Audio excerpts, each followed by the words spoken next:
아론이 아침마다 그 위에 향기로운 향을 사르되 등불을 손질할 때에 살을 찌며 또 저녁 때 등불을 켤 때에 살을 찌니 이 향은 너희가 대대로 야훼 앞에 끊지 못할지며 너희는 그 위에 다른 향을 사르지 말며 번제나 소제를 드리지 말며 전제에 술을 붓지 말며 아론이 1년에 한 번씩 이 향단 뿔을 위하여 속죄하되 속죄제의 피로 1년에 한 번씩 대대로 속죄할지니라. 이 제단은 야훼께 지극히 거룩하니라. 아멘. 오늘 말씀의 제목은 성소에서입니다. 이제 오늘은 성소로 들어가려고 하는데요. 우리가 금요일마다 성막에 대해서 배우고 있습니다. 성막은 하나님께 나아가는 길을 우리에게 가르쳐 주고요. 또 성막은 예수님을 우리에게 보여줍니다. 우리는 성막을 보면서 예수님을 보게 됩니다.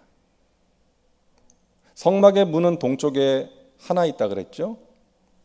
동쪽에 하나만 있습니다. 유일한 문입니다. 우리는 이 성막의 문을 보면서 예수님을 보게 돼요. 유일한 구원자이신 예수님. 예수님을 통해서만 구원의 문으로 들어갈 수 있습니다. 성막의 문을 통해서 성막으로 들어가듯이 오직 예수님을 통해서 우리는 구원의 길로 들어갈 수가 있습니다. 문으로 들어가면 성막의 뜰이 나옵니다. 성막의 뜰에는 제단이 있죠. 그 제단에서 짐승을 잡아서 피를 받아서 뿌립니다. 그 피 뿌림을 통해서 죄사함을 받게 되는 것이죠. 우리는 제단을 보면서 예수님의 십자가를 보게 됩니다. 예수님께서 십자가에 달리셔서 희생 제물이 되셔서 어린 양으로 흘리신 그 보혈로 우리는 죄사함을 받는 것이죠. 그리고 물두멍이 있습니다. 제사장이 성소에 들어가기 전에 손과 발을 씻는 곳이죠. 이 물이 무엇을 의미한다 그랬어요? 성령. 성령을 의미한다 그랬습니다. 성령의 능력으로 우리는 죄를 이기는 삶을 살아가야 하는 거예요. 한번 따라 하실까요? 문에서 구원받고 제단에서 죄를 버리고 물두멍에서 성령 받자. 한 번 더 합니다. 문에서 구원받고 제단에서 죄를 버리고 물두멍에서 성령 받자. 네. 그 다음에 이제 성소로 들어갑니다. 오늘 우리가 보게 될 내용이죠. 다른 나라도 그러는지 모르겠는데 우리나라는 이 어린아이들이 구구단을 아주 철저하게 암기하지 않습니까? 저도 초등학교 2학년 때로 기억을 하는데요. 저희 어머니가 그 달력 뒷면에다가 그 매직으로 구구단 1단부터 9단까지 쭉 써가지고 방 벽에다 붙여놨어요. 저보고 외우라는 거예요. 그래서 그 어머니의 살벌한 감시하에 제가 억지로 구구단을 외웠던 기억이 있습니다. 저만 그런 게 아니라 우리나라 모든 학생들이 다 그맘때 구구단을 외우잖아요. 왜? 수학의 기본이기 때문에. 구구단을 모르면 진도가 안 나가요. 구구단 모르는데 인수분해 할 수 없고 구구단 모르는데 미분 적분 할 수가 없는 거죠. 뭐 미분 적분이 아니더라도 당장 동계산 하는데 지장이 생기는 거 아니겠습니까? 근데 구구단은 기본이에요. 여러분 우리 신앙생활에 있어서 구구단과 같은 게 있다는 것입니다. 기본이 되는 것. 우리의 믿음이 성장하고 성숙되어지기 위해서 하나님이 주시는 승리의 삶, 복된 삶을 살기 위해서 꼭 필요한 것. 오늘 성소가 우리에게 보여줍니다. 자, 성소에는 3가지가 있었는데요. 정면에 분향단이 있고 오른쪽에 떡상이 있고 왼쪽에 등대가 있습니다. 여러분 이 3가지가 우리 신앙에 있어서 가장 중요한 기본이에요. 자, 먼저 오른쪽에 있는 떡상을 보겠습니다. 한번 따라갈까요? 말씀을 먹으라. 이 떡상의 의미입니다. 이 떡상은 이렇게 생겼어요. 조각목으로 만들었고요. 금으로 씌웠습니다. 근데 여러분, 이 조각목을 오해하시면 안 되는 게요.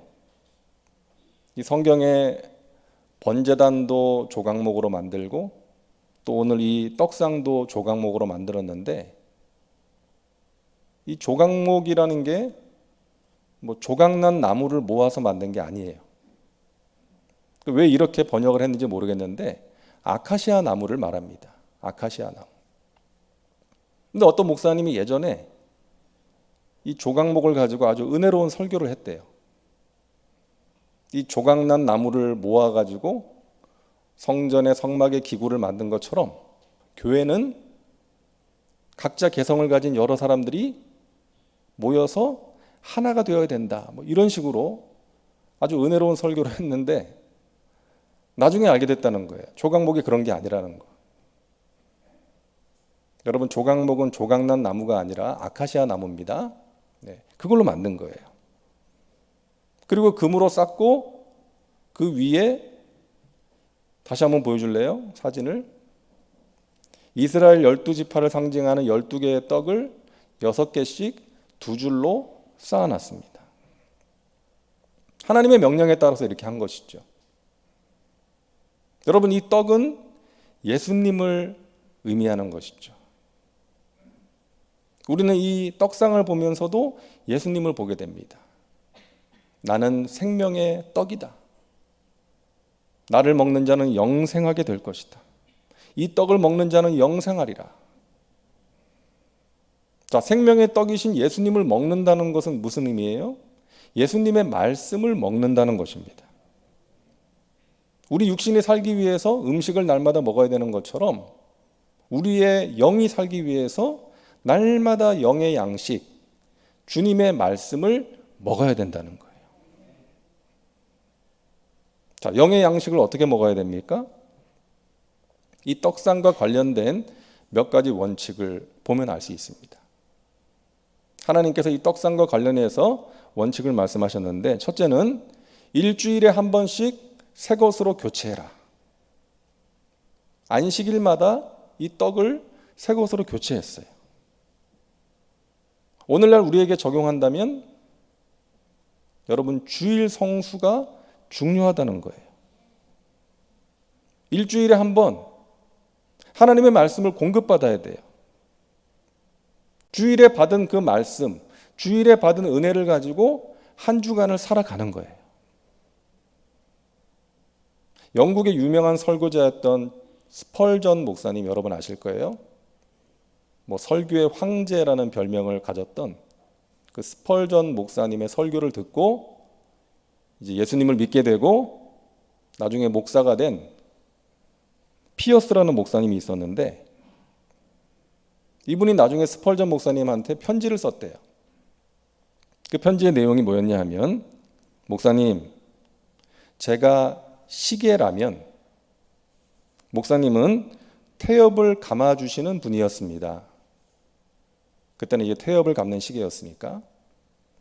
주일마다 감아주시는 태엽의 힘으로 저는 일주일을 넉넉하게 승리하며 살았습니다. 그러니까 주일에 받은 하나님의 말씀을 통해서 한 주간을 승리할 수 있었다는 거예요. 그래서 우리가 주일에 드리는 예배, 주일에 받는 말씀이 중요한 것입니다. 자, 그런가 하면 또 한 가지 원칙을 말씀하셨는데, 떡상 위에는 항상 떡이 있어야 됐어요. 하루라도 떡이 비어 있으면 안 됩니다. 떡상이 비어 있으면 안 돼요. 일주일에 한 번 떡을 교체하는 그 잠깐을 제외하고는 항상 떡상에 떡이 있어야 됐습니다. 어떤 의미겠어요? 우리가 일주일에 한 번 교회에 와서 하나님의 말씀을 공급받지만 그것으로 끝나서는 안 된다는 거예요. 항상 떡이 우리 가운데 있어야 된다는 것입니다. 하나님의 말씀이 항상 우리 가운데 있어야 된다는 거예요. 주일에 말씀 듣고 그것으로 끝나는 것이 아니라 주중에 그 말씀을 계속 묵상해야 되고 하나님의 말씀이 내 삶에 구체적으로 영향을 끼칠 수 있어야 된다는 거예요. 날마다 말씀을 묵상하며 살라는 것입니다. 떡이 항상 있어야 됩니다. 여러분이 말씀이라는 단어가 성경에 이제 원어로 두 가지로 기록되어 있는 거 아시죠? 하나는 로고스, 하나는 레마. 로고스는 진리이신 하나님의 말씀이에요. 그리고 레마는 내가 먹어서 소화시킨 말씀이에요. 흐르는 물이 로고스라면 내가 떠서 마신 물이 레마예요. 이 비유가 참 괜찮지 않습니까? 흐르는 물이 로고스라면 내가 떠서 마신 물이 레마다. 이 레마의 말씀이 우리에게 필요하다는 거예요. 태초에 말씀이 계시니라 할 때 그 말씀은 로고스로 되어 있고요. 엠마오로 가던 두 제자가 옆에 다가오신 예수님의 말씀을 듣고 마음이 뜨거워졌다 할 때 그 말씀은 레마로 되어 있습니다. 이 말씀이 우리에게 필요하다는 거예요. 설교를 듣다가 또는 성경을 읽다가 어떤 말씀이 내 마음에 감동으로 다가올 때가 있어요. 어떤 말씀을 통해서 내 마음이 뜨거워질 때가 있어요. 나에게 주시는 응답으로 믿어질 때가 있어요. 내 마음에 새겨질 때가 있어요. 그 말씀이 레마인 것입니다. 그냥 지식적으로 아는 말씀이 아니라 내 삶에 구체적으로 영향을 끼치는 말씀, 그 말씀이 우리에게 필요하다는 거예요. 우리는 그럴 때 은혜 받았다라고 하는 것이죠. 모세의 뒤를 이어서 여호수아가 이제 이스라엘의 지도자가 되었습니다. 얼마나 부담이 됐을까요? 모세의 곁에서 그 모세의 그 지도자로서의 고충을 누구보다 많이 보았고 잘 알았던 사람이 여호수아 아닙니까? 그 위대한 지도자의 뒤를 이어서 자기가 이 이스라엘 백성들을 이끌어야 된다고 생각하니까 또 가나안 정복 전쟁을 해야 되는 거예요. 얼마나 두려웠겠어요. 그런 여호수아한테 하나님께서 말씀을 주시죠. 우리가 잘 아는 말씀 여호수아 1장 7절과 8절이죠. 우리 같이 한번 읽겠습니다. 오직 강하고 극히 담대하여 나의 종 모세가 내게 명령한 그 율법을 다 지켜 행하고 우로나 좌로나 치우치지 말라. 그리하면 어디로 가든지 형통하리니 이 율법책을 내 입에서 떠나지 말게 하며 주야로 그것을 묵상하여 그 안에 기록된 대로 다 지켜 행하라. 그리하면 내 길이 평탄하게 될 것이며 내가 형통하리라. 아멘. 말씀을 어떻게 하라? 주야로 묵상하고 그 말씀대로 행하라는 거예요. 여호수아에게 주신 말씀이었습니다. 여호수아는 하나님의 말씀을 기억하고 그대로 행합니다. 요단강을 건널 때 하나님께서 명령하셨죠. 제사장들로 하여금 법궤를 매게 하고 그 법궤를 맨 제사장들로 요단강물에 들어서게 하라.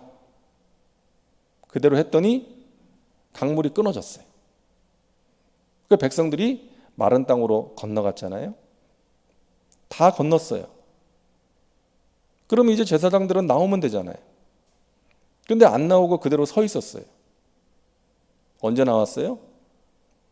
하나님께서 여호수아에게 이제 제사장들로 요단강에서 나오라고 해라. 그 말씀을 듣고 여호수아가 그대로 말을 했을 때에 그들이 요단강에서 나온 거예요. 저는 이 장면을 보면서 참 멋있더라고요. 제사장들이 그대로 서 있어요. 하나님의 말씀이 떨어질 때까지. 그리고 하나님께서 말씀하시니까 요단에서 나온 거예요. 여리고 성을 함락할 때도 마찬가지였어요. 하나님의 말씀대로 했잖아요. 하나님께서 행진하라고 하시니까 야, 이런다고 성이 무너지냐? 도대체 이런 작전 계획이 어딨냐? 불평하지 않고 입을 다물고 침묵 속에서 여리고성을 행진했습니다. 일곱째 날 하나님의 명령에 따라서 성을 7바퀴 돌고 나팔을 불고 함성을 질렀을 때에 7일 동안 벽에 금 하나 가지 않았던 여리고성이 한순간에 무너진 거예요. 하나님의 말씀대로 했을 때. 하지만 아이성 전투 때는 또 여호수아와 이스라엘 백성들이 실수했죠. 이 정도쯤이야. 하나님의 말씀대로 하지 않았어요. 자기들 마음대로 군사 조금만 데리고 갔다가 참패를 당합니다. 사랑하는 여러분, 우리는 우리 마음대로 판단해서는 안 됩니다. 우리가 보기에 좋은 대로 결정해서는 안 돼요. 하나님의 인도하심을 따라가야 될 줄로 믿습니다. 그럴 때 우리의 삶이 평탄할 수가 있고 형통할 수가 있는 것입니다. 우리가 항상 그 사실을 기억해야 돼. 근데 우리는 연약하기 때문에 여호수아가 했던 실수를 우리도 할 때도 있어요. 이 정도는 뭐 내가 많이 해봤는데 뭐 내가 잘 아는데 뭐 그러면서 하나님께 기도하지도 않고 하나님의 인도하심을 구하지도 않고 내 생각대로 할 때가 있다는 거예요. 사랑하는 여러분, 하나님의 말씀을 날마다 묵상하시고 하나님의 뜻을 날마다 구하시고 하나님의 기쁨을 따라 행하는 믿음의 삶을 살아가시기를 주님의 이름으로 축원합니다. 그럴 때 하나님이 주시는 승리를 경험할 수가 있다는 거예요. 시편 기자가 이런 고백을 하지 않습니까? 주의 말씀은 내 발의 등이요 내 길의 빛이십니다. 여러분, 옛날에는 길에 가로등도 없었고 자동차 불빛도 없었잖아요. 그러니까 밤에 길을 간다는 것은 정말 힘든 일이었어요. 그러니까 밤에 길을 가다가 길을 잃기도 하고 뭐 넘어지기도 하는 거예요. 그냥 별빛 의지해서 또 저 멀리 보이는 조그만 빛 바라보고 가는 거예요. 하나님의 말씀이 그와 같다는 거예요. 내가 어디로 가야 될지 모를 때 나를 인도하는 말씀이라는 것입니다. 주의 말씀은 내 발의 등이요 내 길의 빛이십니다. 이 시편 기자의 고백이 저와 여러분의 고백이 될 수 있기를 간절히 바랍니다. 그래서 말씀을 가까이 하고 그래서 말씀을 묵상하고 말씀 속에서 길을 찾아야 되는 것입니다. 하나님, 제가 가야 할 길을 알려주십시오. 저의 사랑하는 자녀들이 가야 할 길을 알려주세요. 하나님의 말씀 속에서 깨닫게 해주십시오. 하나님께서 반드시 여러분에게 그 길을 보여주시고 가장 좋은 길로 인도해 주실 줄로 믿습니다. 자, 그리고 정면에는 분향단이 있습니다. 따라합니다. 기도의 향을 올리라. 분향단의 의미입니다. 자, 분향단도 조각목으로 만들었고요. 이제 양쪽에 그 4개 위에 뿔이 4개 있고 또 금 고리가 양편에 있어서 저렇게 채를 끼워서 운반을 했습니다. 저 분향단에서 향을 피우는 거예요. 이 분향단은 기도를 의미합니다. 저 분향단의 향이 성소를 가득 메우는 것처럼 우리가 드리는 기도의 향이 하나님께 올라가는 거예요. 여러분, 교회는 기도하는 곳이라고 그랬습니다. 우리 예수님께서 크게 화내신 적이 있었어요. 성전에 들어가셨는데 장사하는 사람들, 뭐 물건 팔고 돈 바꿔주는 사람들 보시고 아주 심하게 화를 내셨어요. 막 상을 엎으시고 막 채찍으로 막 치시면서 다 쫓아내셨어요. 왜? 성전이 성전답지 못했기 때문입니다. 마태복음 21장 13절 그들에게 이르시되 기록된 바 내 집은 기도하는 집이라 일컬음을 받으리라 하였거늘 너희는 강도의 소굴을 만드는도다 하시니라. 성전이 성전답지 못한 것을 보시고 화를 내셨습니다. 성전의 정체성은 뭐예요? 기도하는 집이다. 그런데 기도는 뒤로 제쳐놓고 다른 일이 주가 되었기 때문에 예수님께서 분노하신 것입니다.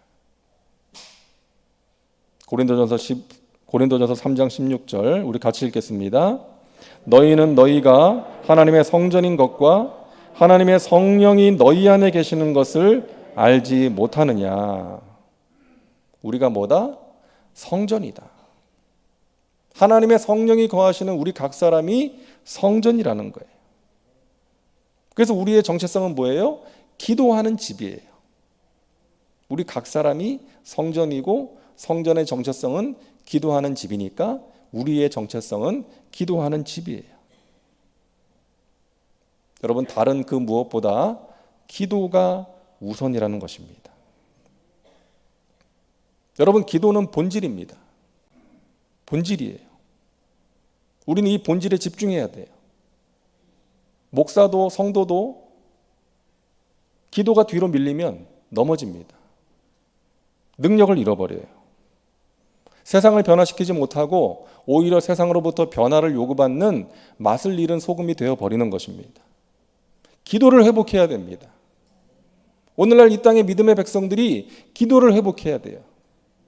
이 땅의 주의 종들이, 이 땅의 교회가 기도가 우선이 되지 못하고 뒤로 밀리면 넘어지는 것입니다. 그래서 이 밤에 기도하는 저와 여러분이 귀한 거예요. 기도하는 여러분을 통해서 하나님의 선하신 뜻이 아름답게 이루어짐을 믿으시기를 바랍니다. 이 세상에 그 무엇보다 기도가 우선이 되어야 됩니다. 그리고 기도는 특권입니다. 분향단의 향을 피우는 것은 제사장만 할 수 있었어요. 이 당시에는 하나님께 기도하는 것도 제사장만 했어요. 하지만 오늘날은 우리 모두가 하나님의 보좌 앞에 나갈 수 있어요. 지성소로 들어갈 수 있어요. 하나님께 직접 기도할 수 있고 하나님의 응답을 우리가 체험할 수 있는 것입니다. 우리의 기도는 하늘 창고를 여는 열쇠인 줄로 믿습니다. 그래서 폴 빌하이머라는 사람이 보좌를 향하여라는 책을 썼는데 이런 말을 합니다. 어떤 천사들도 이렇게 고귀한 특권을 공유하도록 초대받지 못했다. 어떤 천사장도 우주의 보좌의 방으로 초대받지는 못했다. 오직 구원받은 인간들만 그 특권으로 초대받았다. 여러분, 이 기도의 특권은 천사도 갖지 못한다는 거예요. 오직 구원받은 하나님의 백성들에게만 주어진 놀라운 특권이라는 것입니다. 여러분, 우리가 왜 하나님께 기도합니까? 기도의 목적이 뭐예요? 응답받기 위해서, 문제 해결을 위해서. 맞아요. 하나님께서는 우리가 기도하면 응답하신다고 약속하셨어요. 우리가 기도할 때 우리의 기도를 통해서 우리 삶의 문제를 해결해 주시죠. 근데 여러분, 생각해야 될 것은 응답받는 게 목적이 되면 이런 문제가 생겨요. 응답받아야 될 어떤 문제나 급한 일이 없으면 기도하지 않게 되는 거예요. 그리고 응답이 지연되거나 내가 원하는 대로 응답이 되지 않으면 하나님을 원망할 수 있고 떠날 수 있어요. 기도를 포기할 수 있다는 거죠. 그래서 여러분, 우리의 기도의 목적은 교제가 되어야 됩니다. 사귐이 돼야 돼요. 여러분, 하나님을 좋아하셔야 돼요. 하나님 사랑하시죠? 그렇다면 여러분의 기도의 목적은 제대로 된 거예요. 하나님을 좋아해서 기도해야 돼요. 좋아해서. 그래서 하나님께 찾아 나가고 하나님께 내 마음을 털어놓고 하나님께 나의 문제를 말씀드리는 거예요. 사귐이에요. 사귐. 여러분, 우리 인간 관계도 그렇지 않습니까? 누군가 나에게 만나자 그래. 근데 그 사람이 나를 만나자고 하는 이유가, 목적이 자기가 원하는 것을 어떤 가지고 이루려고. 자신의 어떤 목적을 위해서 나를 필요로 하는 거예요. 그럼 참 부담이 되죠, 그 만남이. 근데 나를 좋아해서 그냥 밥 한 끼 먹자 그러고 좋은 데 같이 가자는 사람이 있어요. 그런 건 부담이 전혀 안 되죠. 그게 교제예요, 교제. 그 만나서 교제를 하다 보면 그 사람이 무엇이 필요한지를 자연스럽게 알게 되는 거예요. 대화를 통해서, 만남을 통해서. 그러면 그 사람에게 필요한 것을 내가 최선을 다해서 채워주고자 하는 거예요. 이루어주고자 하는 거예요. 이게 교제입니다. 여러분, 기도가 그런 거예요. 우리가 하나님을 사랑하는 마음으로 하나님께 나아가서 하나님과 교제하는 거예요.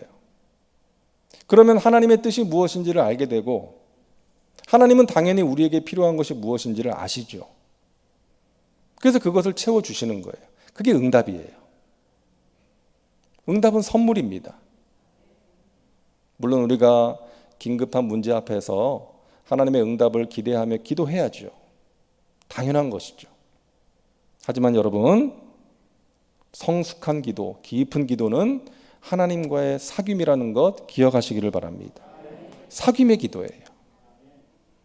하나님을 사랑하는 마음으로 하나님께 나아가는 것입니다. 그래서 하나님의 뜻을 구하고 내 마음을 하나님께 아뢰고 하나님의 은혜를 구하고 나를 사랑하시는 그 하나님의 품 안에서 하나님이 공급해 주시는 좋은 것들로 만족하고, 이것이 우리가 하는 기도의 목적임을 여러분 기억하시기를 바랍니다. 그렇게 기도할 때에 우리는 기도를 지속할 수가 있고 깊은 기도를 드릴 수가 있는 것입니다. 저와 여러분의 기도가 그런 기도 되기를 간절히 바랍니다. 자, 그리고 왼쪽에는 등대가 있습니다. 따라하세요. 성령의 도우심을 구하라. 성령의 도우심을 구하라는 거예요. 이 등대는 살구꽃 모양으로 생겼고요. 가운데 줄기를 중심으로 양쪽에 3개씩 총 7개의 줄기가 있었고 7개의 등이 빛을 비췄습니다. 이 7이라는 숫자의 의미를 아시죠? 완전수입니다. 우리가 7이라는 숫자를 좋아하듯이 성경에도 이 7이라는 숫자는 좋은 숫자예요. 완전수예요. 성막에는 창문이 없습니다. 깜깜해요. 그 성소 안을 이 등대가 빛을 환하게 비추는 것입니다. 여러분, 이 빛도 마찬가지 예수님을 의미합니다. 나는 세상의 빛이다. 그리고 우리는 그 빛 대신 예수님을 세상에 전해야 돼요. 너희는 세상의 빛이라. 그러기 위해서 우리에게 기름이 필요해요. 등대가 빛을 비추기 위해서는 계속해서 기름이 공급되어야 됩니다. 우리가 빛된 삶을 살기 위해서는 계속해서 성령의 기름이 우리 가운데 공급되어야 하는 거예요. 그래서 우리가 성령 충만을 구하는 것입니다. 여러분, 떡상에도 기름이 필요해요. 떡상. 떡을 만들 때 기름을 넣어서 만들었고 떡을 먹을 때도 기름과 함께 먹었어요. 다시 말해서 하나님의 말씀을 준비할 때도 성령의 도우심을 구하며 해야 되고, 하나님의 말씀을 듣거나 읽을 때도 성령의 도우심을 구해야 되는 거예요. 성경은 성령의 감동으로 기록된 책입니다. 그래서 성경은 사람이 썼지만 그들은 저자라고 하지 않아요. 기자라 그래요. 기자. 그냥 기록한 거예요. 성령의 감동을 따라. 그래서 우리가 성경 말씀을 읽거나 묵상할 때 성령의 도우심이 필요하고요. 설교 말씀을 들을 때도 성령의 도우심이 필요해요. 성령의 깨닫게 하심으로 하나님 말씀을 깨달을 수 있고 그 말씀이 우리에게 능력이 될 수가 있는 것입니다. 그래서 말씀과 성령은 항상 같이 가는 것이고 또 기도도 마찬가지예요. 여러분, 분향단에서 향을 피우는 것 아침 저녁으로 했는데 향을 피울 때 같이 한 게 있었어요. 등대에 기름을 공급하는 것이었습니다. 그러니까 향을 피우는 것과 기름을 공급하는 것을 같이 했어요. 다시 말하면 기도와 성령이 함께 가야 된다는 것입니다. 에베소서 6장 18절 같이 읽습니다. 모든 기도와 간구를 하되 항상 성령 안에서 기도하고 이를 위하여 깨어 구하기를 항상 힘쓰며 여러 성도를 위하여 구하라. 성령 안에서 기도하라. 이게 무슨 의미예요? 성령님을 의지하면서 기도하는 것입니다. 성령님의 인도하심을 따라 기도하는 거예요. 내 의지로 기도하면 5분, 10분 기도하면 기도할 게 없잖아요. 하지만 성령님의 인도하심을 따라 구하면 깊은 기도를 드리게 되고 1시간이 금방 지나가는 거예요. 내 의지로 기도하면 나 자신만을 위해서 기도할 수 있지만 성령님의 인도하심을 따라 기도하면 많은 사람들을 위해서, 여러 성도를 위해서 기도하게 되는 것입니다. 이처럼 말씀을 먹고 기도의 향을 피우는데 기름이 필요한 거예요. 성령의 기름이 필요한 것입니다. 여러분, 우리도 마찬가지예요. 성령의 기름 부으심이 있을 때에 우리가 능력 있는 삶을 살아갈 수 있고 하나님께서 기뻐하시는 기도를 드릴 수 있고 승리의 삶을 살아갈 수 있다는 거 믿으시기 바랍니다. 아무리 비싸고 좋은 차라 할지라도 기름이 없으면 달리지를 못하는 거예요. 이 세상에서 아무리 많은 것을 가지고 그럴듯하게 번듯하게 살아도 성령의 기름 부음이 없으면 하나님의 백성답게 승리의 삶을 살아갈 수가 없는 것입니다. 여러분, 항상 성령으로 충만하시기를 바랍니다. 오늘 말씀은 신앙의 기본기를 우리에게 알려줍니다. 우리가 너무나 잘 아는 내용이에요. 말씀과 기도와 성령. 모르는 사람 없어요. 중요한 것은 실천입니다. 우리가 아는 것을 실천할 때에 우리에게 능력이 될 줄로 믿습니다. 어제 손흥민 선수가 이란전에서 골을 넣었어요. 세계적인 선수 아닙니까? 이란 선수들도 졌는데도 와가지고 막 인사를 하더라고, 웃으면서. 여러분 아시죠? 이 손흥민 선수가 학교 다닐 때, 학창 시절에 하루에 1000번씩 슈팅 연습을 했어요. 하루에 1000번. 쉬운 게 아니잖아요. 기본기가 탄탄한 것입니다. 그럴 때 훌륭한 선수가 될 수 있었던 것이죠. 사랑하는 여러분, 신앙의 기본기가 중요합니다. 그 기본이 튼튼하면 위기 앞에서도 쓰러지지 않아요. 여러분, 다니엘이 그랬습니다. 정적들이 다니엘을 죽이려고 했어요. 다니엘이 얼마나 두려웠을까요? 또 화가 났을까요? 아니, 저 인간들이 나에게. 하지만 다니엘은 신앙의 기본이 튼튼한 사람이었습니다. 평소에 하던 대로 창문을 열고 하나님께 기도합니다. 그런 상황에서도 하나님께 감사합니다. 그 튼튼한 기본기가 있었기에 다니엘은 그런 엄청난 위기를 이겨낼 수가 있었던 거예요. 그리고 살아계신 하나님을 많은 사람들에게 보여준 수가 있었던 것입니다. 여러분, 우리는 날마다 성소로 들어가야 됩니다. 성령의 도우심으로 말씀을 먹고 기도의 향을 하나님께 올려드리심으로 하나님이 주시는 은혜를 누리고 나누며 살아가는 저와 여러분의 삶이 되시기를 주님의 이름으로 축원합니다. 기도합니다. 하나님, 날마다 성소로 들어가게 하여 주옵소서. 성령님을 의지하며 말씀을 먹게 하시고 성령님을 의지하여 기도하게 하셔서 하나님의 은혜 가운데 깊이 들어가는 저희들 모두가 되게 하여 주시옵소서. 이 밤에 기도할 때 성령 안에서 성령님을 의지하며 성령님의 인도하심을 따라 구하게 하시고 우리의 기도가 하나님을 사랑함으로 하나님과의 깊은 사귐 가운데 들어가는 그런 깊은 기도, 성숙한 기도 되게 하여 주시옵소서. 우리의 기도를 들으시고 우리를 사랑하시는 주님께서 우리에게 가장 좋은 것으로 응답해 주심을 믿게 하여 주옵소서. 예수님의 이름으로 기도하옵나이다. 아멘.